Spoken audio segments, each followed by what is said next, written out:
take a closer look at iPhone 13, starting with design. Bulan September yang lalu, perusahaan Apple meluncurkan lini iPhone terbarunya, yaitu iPhone 13. Sudah pasti setiap tahunnya perusahaan smartphone seperti Apple akan mengeluarkan versi baru smartphone mereka yang sudah mengalami upgrade atau dengan kata lain peningkatan kualitas, apakah dari segi kualitas kameranya, baterai, kualitas prosesor, dan fitur lainnya. Nah, smartphone aja di-upgrade, masa lo enggak? Coba lo melakukan self-reflection atau refleksi diri. Kalau lo tidak mengalami peningkatan kualitas setiap tahunnya, mungkin lo terjebak di comfort zone atau zona nyaman.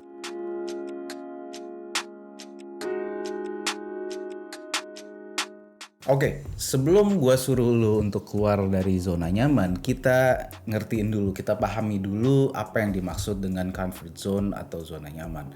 Nah, ungkapan ini atau comfort zone ini pertama kali diungkapkan oleh ahli manajemen Judith Bartwick dalam karyanya tahun 1991 dalam buku Danger in the Comfort Zone. Beliau mengatakan zona nyaman adalah keadaan perilaku di mana seseorang dalam anxiety neutral condition. Apa itu? Kondisi kecemasan netral. Seseorang menggunakan serangkaian perilaku terbatas untuk memberikan tingkat kinerja yang stabil, biasanya tanpa rasa resiko. Di dalam zona nyaman tidak ada banyak manfaat bagi seseorang untuk mencapai tingkat kinerja yang baru. Dengan kata lain, zona nyaman adalah posisi di mana kita merasa aman, santai, nyaman, dan tenang. Terus ngapain juga ya keluar? Tetap berada di zona nyaman tentu saja sangat menyenangkan karena tidak akan menemui banyak masalah dan hambatan. Akan tetapi, tetap tinggal di area tersebut akan membuat hidup kita menjadi stagnan sehingga sulit untuk meraih mimpi atau goals kita. Zona nyaman setiap orang bisa berbeda-beda bentuknya. Apa yang merupakan zona nyaman buat lo belum tentu zona nyaman buat gua. Begitu juga sebaliknya. Oke, ini pertanyaan esensial nih. Kapan harus keluar atau tetap tinggal di zona nyaman? Harus gue garis bawahi adanya salah kaprah dalam pemahaman comfort zone. Sebagian orang menganggap keluar dari comfort zone atau zona nyaman berarti keluar dari pekerjaan kita yang sekarang. Sebenarnya bukan itu. Kalau kerjaan lo masih membuka ruang untuk bertumbuh atau ada kesempatan untuk peningkatan kualitas diri atau self-improvement dan membuat lo bahagia, ya nggak masalah. Lo tidak terjebak di comfort zone.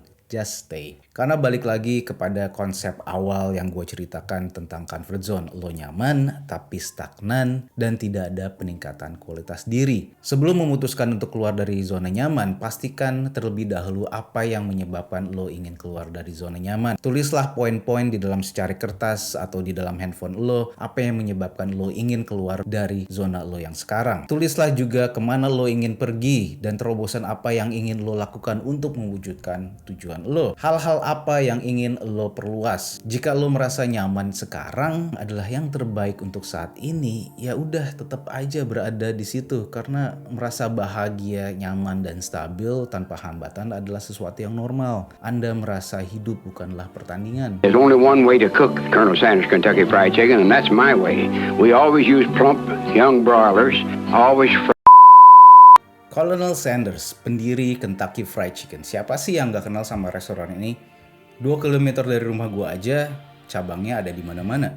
Colonel Harlan Sanders drop out di kelas 6 SD. Pernah menjadi seorang prajurit, lalu menjadi seorang pemadam kebakaran lokomotif, pernah juga menjadi seorang penjual asuransi, dan seorang kandidat politikus. Dan profesi-profesi itu dia lakukan sebelum menjadi juru masak terkenal di dunia setelah mencapai usia pensiun. Colonel Harlan Sanders mendirikan Kentucky Fried Chicken pada usia 65 tahun. Beliau adalah bukti nyata dari seseorang yang keluar dari comfort zone dan umur bukan jadi penghalang.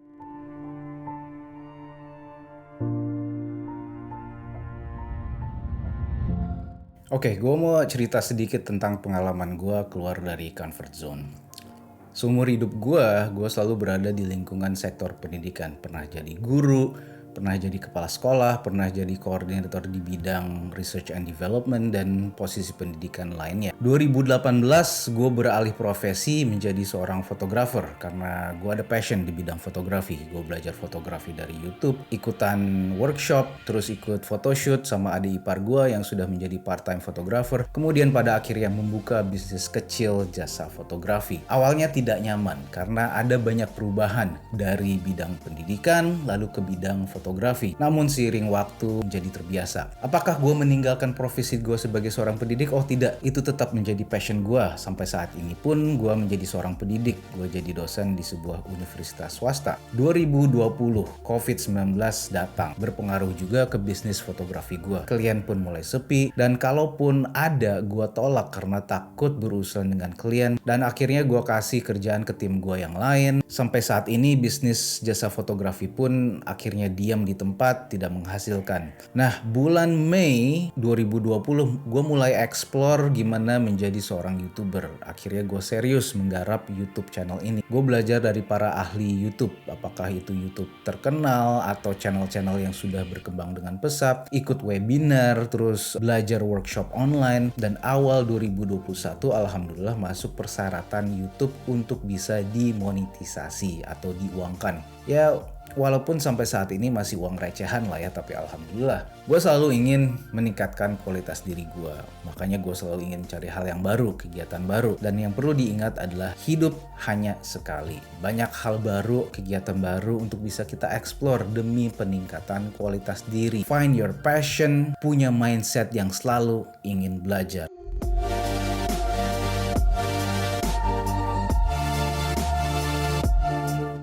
Oke, berikut ini adalah tips untuk keluar dari zona nyaman. Pertama, identifikasi zona nyaman lo. Tulislah hal-hal dari kegiatan kita sehari-hari apakah benar-benar masuk kategori zona nyaman atau bukan. Membuat list identifikasi ini akan membuat lo lebih siap untuk keluar dari zona nyaman. Kedua, lakukan kegiatan sehari-hari yang berbeda. Ada banyak kesempatan untuk menantang diri sendiri di luar sana. Apakah mematikan smartphone saat makan malam, jalan pagi di sekitar rumah lo yang mungkin lo belum pernah lakukan. Belajar skill baru khususnya berkaitan dengan profesi yang lo tekuni adalah yang tips nomor 3. Salah satu contoh kasus adalah peran guru di pandemi COVID-19. Dunia pendidikan didisrupsi oleh keadaan lingkungan pembelajaran offline menjadi online. Pendidik yang tidak mau keluar dari comfort zone-nya, akhirnya mereka frustasi, bahkan meninggalkan profesi mereka sebagai seorang guru. Seorang pendidik yang keluar dari zona nyamannya akan belajar bagaimana pengajaran online seharusnya dilakukan dan akan beradaptasi, misalnya belajar untuk menggunakan aplikasi Zoom, menggunakan Google Classroom, dan lain-lainnya, sehingga bisa mengakomodir kebutuhan siswa ajarnya. Keterampilan seperti public speaking, leadership menjadi tantangan baru bagi banyak orang, dapat membangun kepercayaan diri dan membuka lebih banyak peluang daripada sebelumnya. Jangan sampai jadi dinosaurus atau jadi makhluk yang punah.